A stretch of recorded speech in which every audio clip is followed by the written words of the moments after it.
Sir ತಮ್ಮ ಹೆಸರು sir? Sir ನಮಸ್ತೆ, ನನ್ನ ಹೆಸರು ಅಶ್ವಥ್ ಬಳಿಗೆರೆ ಅಂತೇಳಿ, ದ ರೂಲರ್ಸ್ ಸಿನಿಮಾದು ನಿರ್ಮಾಪಕರು. ಎ ಬಳಿಗೆರೆ ಸಿನಿಮಾಸ್ ಅಂತೆಲ್ಲ ಟೈಟ್ಲ್ ಅಲ್ಲಿ ನಾನು ಈ ಸಿನಿಮಾ ಮಾಡಿದ್ದೀನಿ.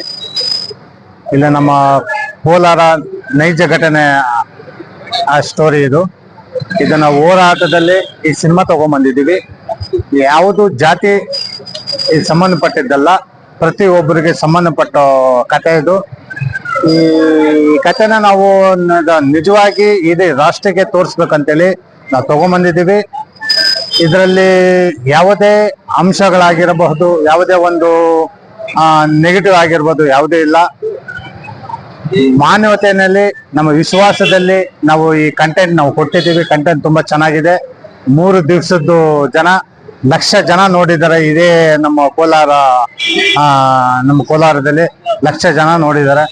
ಆ ಸಂತೋಷಕ್ಕೆ ಇವತ್ತೊಂದು ದಿವಸ ಬಂದಿರೋದಕ್ಕೆ ತಮ್ಮ ಮುಂದೆನೆ ನಾನು ಮಾತಾಡ್ತಾ ಇದ್ದೆ. ಕೋಲಾರ ಬಿಟ್ಟು ಕರ್ನಾಟಕದಲ್ಲಿ ಹೇಗಿದೆ ಸರ್ ರಿಸಲ್ಟ್? ಈಗ ನಾವು ಹೇಳ್ಬೇಕಾದ ಕಾರಣ ಅಂತಂದ್ರೆ ಎಲ್ಲಾ ಕಡೆನೂ ಚೆನ್ನಾಗಿ ಓಡ್ತಾ ಇದೆ. ಅದೇ ನಮ್ಗೆ ಒಳ್ಳೆ ಆನ್ಸರ್ ಅಂತ ಅನಿಸ್ತಾ ಇದೆ. ಹೆಚ್ಚಿನ ಟಾಕೀಸ್ಗಳು ಓನರ್ಗಳು ಇಲ್ಲಿ ಬರೋ ಟೈಮಲ್ಲಿ ಒಂದು 20 ಜನ ನನಗೆ ಫೋನ್ ಮಾಡಿದ್ರು. 20 ಮೇಲೆ ಮಾಡಿದ್ದಾರೆ. ನಾನು ಇನ್ನ ಏನು ಹೇಳಕ್ಕಾಗೋದಿಲ್ಲ. ನೆಕ್ಸ್ಟ್ ಶುಕ್ರವಾರ ವಿಷಯ ತಿಳಿಸ್ತೇನೆ ಅಂತ ಹೇಳಿದ್ದೀನಿ. ಮೊದಲೇನ ಮೂವಿನ ಇದರ ಮುಂದೆ ಅದನ್ನ ಮೂವಿ ಮಾಡಿದ್ದೀರಾ? ಸುಮಾರು ಮೂವಿಗಳಿಗೆಲ್ಲ ನಾನು ದುಡ್ಡು ಸಪೋರ್ಟ್ ಮಾಡಿದ್ದೀನಿ. ಹೇಳಿ. ಹೆಜ್ಜೆ ನಿಮ್ದು ಇದು ಮುಗಿದ ನಂತರ ಯಾವ ಮೂವಿಗೆ ಪ್ರಿಪೇರ್ ಆಗಿದ್ದೀರಾ? ಈ ನಾವು ಒಳ್ಳೆ ಕಂಟೆಂಟ್ ಕೊಟ್ಟಿದ್ದೀವಿ. ನೈಜ ಘಟನೆ ನಾವು ಈ ಹೋರಾಟದಲ್ಲಿ ನಾವು ನಿಜವಾದ ರೂಪ ಸಿನಿಮಾದಲ್ಲಿ ಈ ಎ ಬಳಿಗೆರೆ ಸಿನಿಮಾ ಬ್ಯಾನರ್ ಅಲ್ಲಿ ನಾನು ತೋರಿಸಿದ್ದೀನಿ. ನೆಕ್ಸ್ಟ್ ತೋರ್ಸೋದಕ್ಕೆ ನನಗೆ ಇಷ್ಟ ಇದೆ. ಅದನ್ನ ನಮ್ಮ ಆಡಿಯನ್ಸೇ ನಮ್ಗೆ ಹೇಳ್ಬೇಕಾಗುತ್ತೆ. ಪಬ್ಲಿಕ್ ಈ ಮೂವಿಗೆ ತುಂಬಾ ದಿನ ಕಾಯಿದ್ರು. ಯಾಕೆ ಎಷ್ಟು ಲೇಟ್ ಆಗಿ ರಿಲೀಸ್ ಆಗಿತ್ತು? ಏನ್ ಕಾರಣ? ಈಗ ಸಿನಿಮಾ ಅನ್ನೋದು ಒಂದು ಮನುಷ್ಯನಿಗೆ ಒಂದು ಮೈಯಲ್ಲಿರೋ ನರಗಳಿದ್ದಾಗೆ.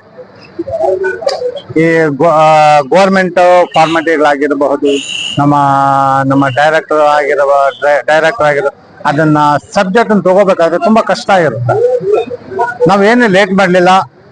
ನಾವು ಒಂದು 6 ತಿಂಗಳ ಒಳಗಡೆ ಶೂಟಿಂಗ್ ಕಂಪ್ಲೀಟ್ ಮಾಡಿದ್ವಿ, ಎಡಿಟಿಂಗ್ ಮಾಡಿದ್ವಿ, ರಿಲೀಸ್ಗೆ ಬೇಗ ತಗೊಂಡ್ಬಂದಿದ್ದು ಸಿನಿಮಾ ಅಂತಂದ್ರೆ ದ ರೂಲರ್ಸ್ ಅಂತ. ಇವತ್ತು ಶುಕ್ರವಾರದಿಂದ ಇದು 3ನೇ ದಿವಸ. 1,00,000 ಜನ ಸಿನಿಮಾ ನೋಡಿದ್ದಾರೆ. ಪ್ರತಿಯೊಬ್ಬರಿಗೂ ನಾನು ಆಡಿಯನ್ಸ್ ಅವ್ರಿಗೆ ಹೇಳ್ತಾ ಇದ್ದೀನಿ, ನಿಮ್ಮ ವಿಶ್ವಾಸ ತೋರಿಸಿದ್ದೀರ, ಮಾನವತೆ ಹೆಚ್ಚಾಗಿ ನನಗೆ ತೋರಿಸಿದ್ದೀರ. ನಿಮ್ಮ ನೆಲದಲ್ಲಿ ಮಾಡಿರೋ ಕತೆಗೆ ನೀವು ಒಳ್ಳೆ ಆನ್ಸರ್ ಕೊಟ್ಟಿದ್ದೀರ. ಯಾವತ್ತು ನಿಮ್ಮನ್ನಂತೂ ನಾನು ಮರೋದೇ ಇಲ್ಲ. ನಿಮ್ಮ ಮನ್ಸು ಅದೇ ತರ ಕೋಲಾರ ಚಿನ್ನ ಮನ್ಸು ಅಂತೇಳಿ ನಾನು ತಿಳ್ಕೊಂತ ಇದ್ದೀನಿ. Thank you.